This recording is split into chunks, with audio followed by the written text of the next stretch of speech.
Never diversify. I'm Nate. I'm your life coach. Make sure you shop at Ensorsale.com. Pick you up a cool inspirational t-shirt today. Use code FitfutureMD for 20% off. Like this video, subscribe to the channel, share this video with somebody who needs it. And if you need a life coach, make sure you hit me up in the DM. Now, to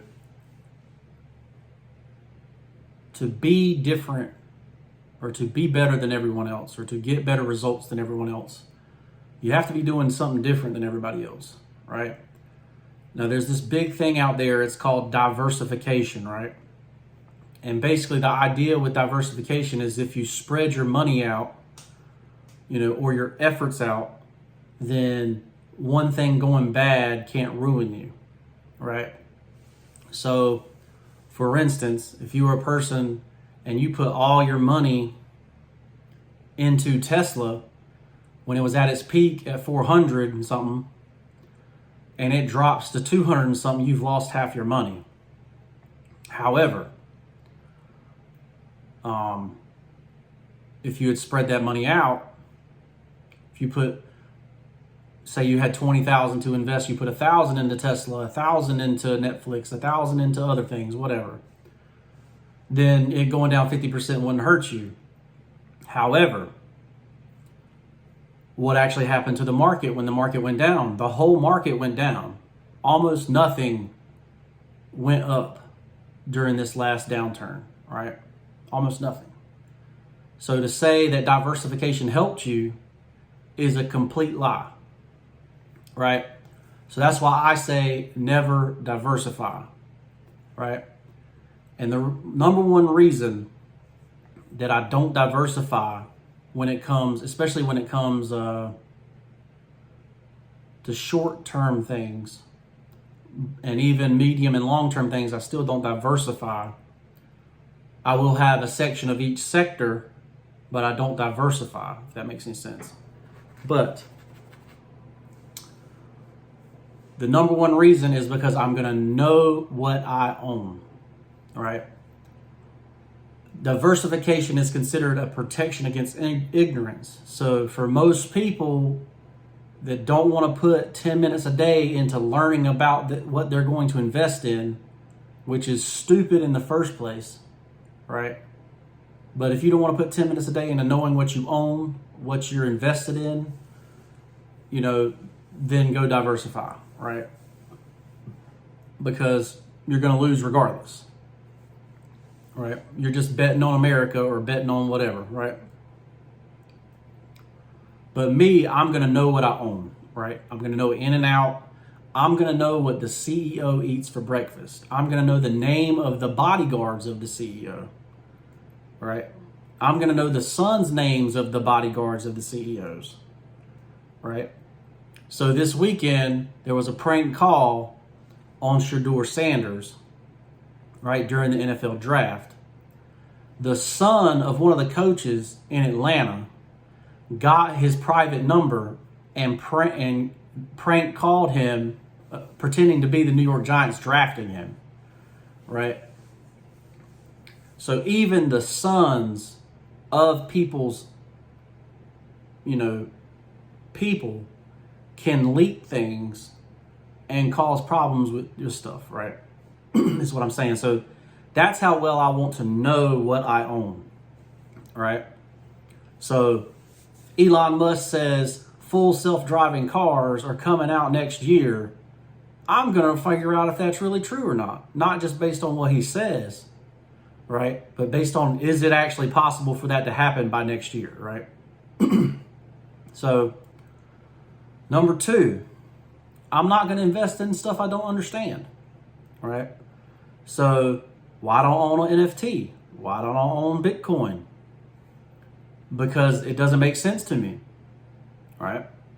Now, I'm not saying that an NFT or Bitcoin might not be the future of everything, but as it stands right now, it's worthless to me. Now, it might be sitting at 100K a Bitcoin or whatever it is, but right now it's worthless to me, and I think it's going to become worthless, right?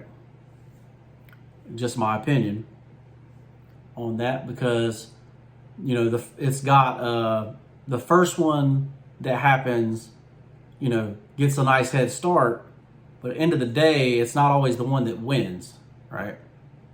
So if the Federal Reserve opens up its own thing, most likely it's going to be the one that wins, So keep that in mind. But I don't invest in stuff that I don't understand, right? And there's no way if you diversify over 500, 1,000, 2,000 stocks that you're going to be able to understand all 2,000 stocks and be able to keep up with it, right? Now, that being said, when you diversify, you buy poor stocks along with the good stocks, right? And you don't even know which ones are good or bad, right? But there's no reason to buy poor investments just for the sake of diversifying, right? Now, that being said, when you buy fewer things, you have more control and more time to investigate them, right? And you can reset and change things faster and easier if you need to, right?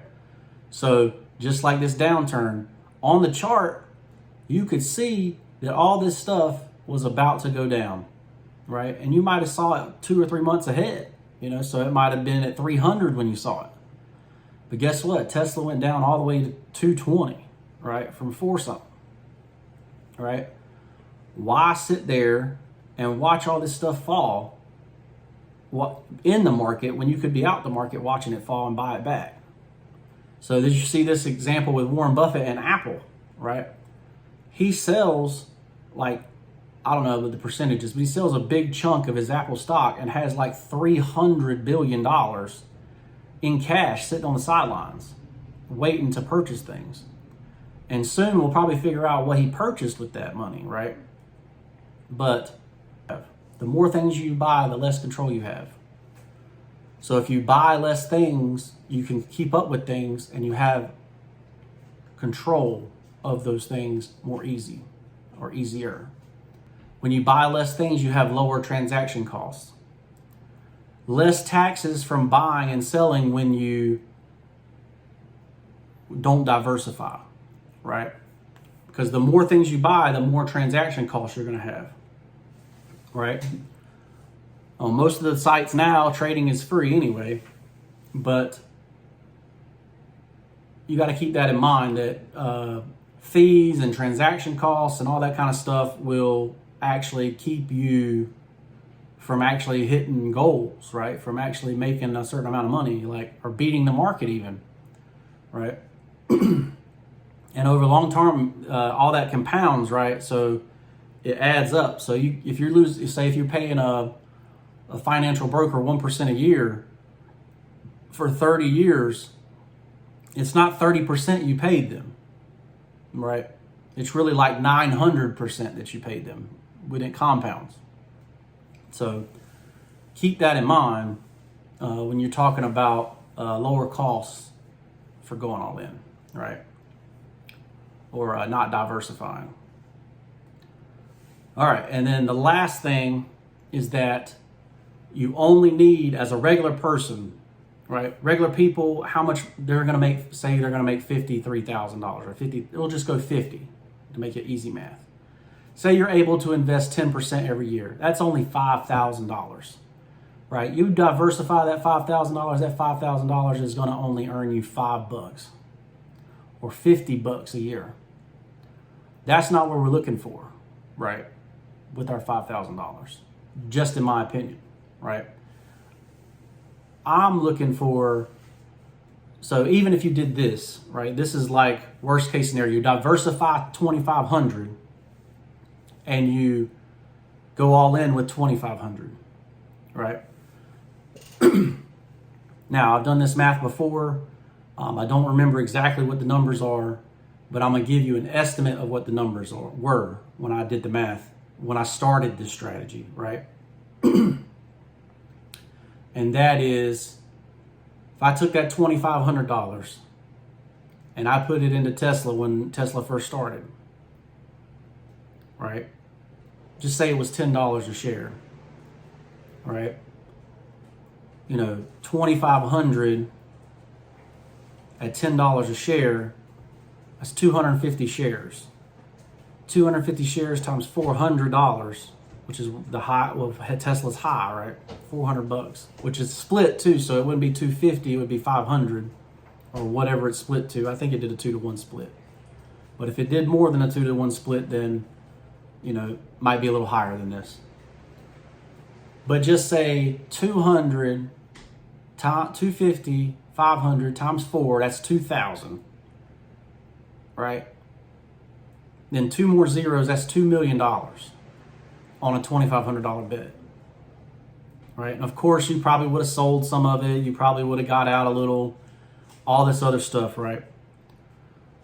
But that's the point.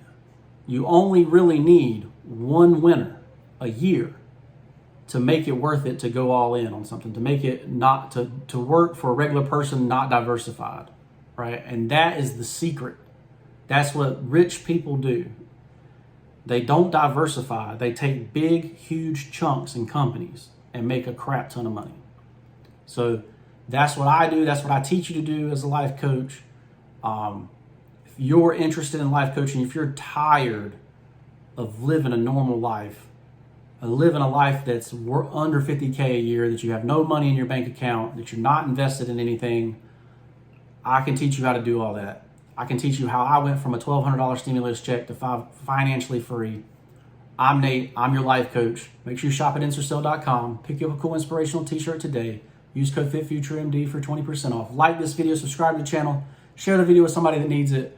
And if you need a life coach, make sure you hit me up in the DM. Email me at fitfuturemd@gmail.com or give me a text at 919-480-1370. We'll see you in the next one. Peace.